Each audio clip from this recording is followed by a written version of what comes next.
So, the first thing you do when you Google irreversible encryption is you find like these posts of people on the internet saying there's no such thing as irreversible encryption.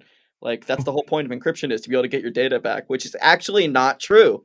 Um, Encryption's been around for thousands of years, but since we've really entered the digital realm, um, we had this concept of reversible encryption, which is the old school. We want to keep something secret, right? We Yeah. want to keep it safe in transport, or recently in computers, safe at rest, right?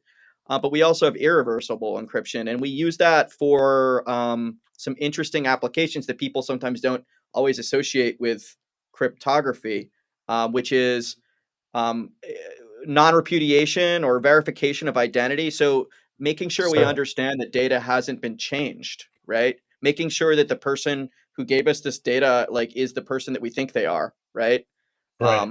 And you can even use it to prove that someone said something when they don't. Maybe they decide later they want to take it back, and you can say, "Aha, I have proof because of Yeah. crypto," right? And that's where we have blockchain, right?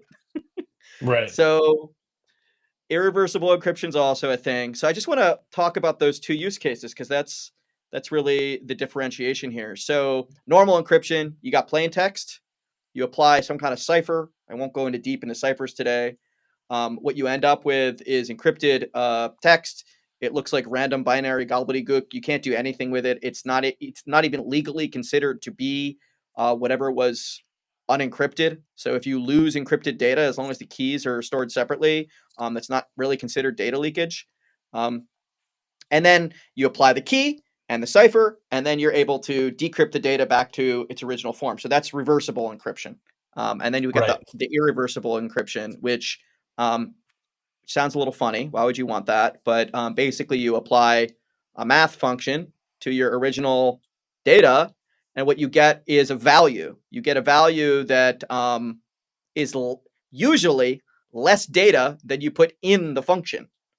So This kind of gets into things like redacted data, or you see this with when the bad guys over encrypt something, they encrypt the encrypted data, and now it's not recoverable because they can't. There's no path backwards. yeah, so I mean, there's, but this is on purpose, right? We encrypt Right. The it first because one on purpose. Yeah.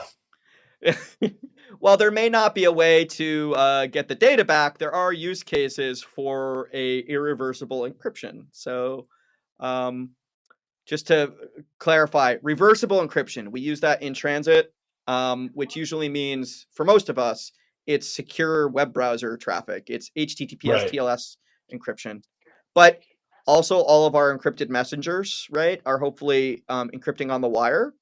We've Right. got protocols like SSH, PGP, GPG, etc. Lots of other examples, right? Um, Mostly what we're seeing in transit encryption these days is really TLS wrapped around all sorts of protocols, right? Right. Um, and then at rest encryption. So that's the other encryption we normally think of. A file. That's the one you brought up, right? So in this case, the attackers um, encrypting. But ideally, we also encrypt our own devices so that if we lose them and people don't have access to the key, we don't have to worry, right?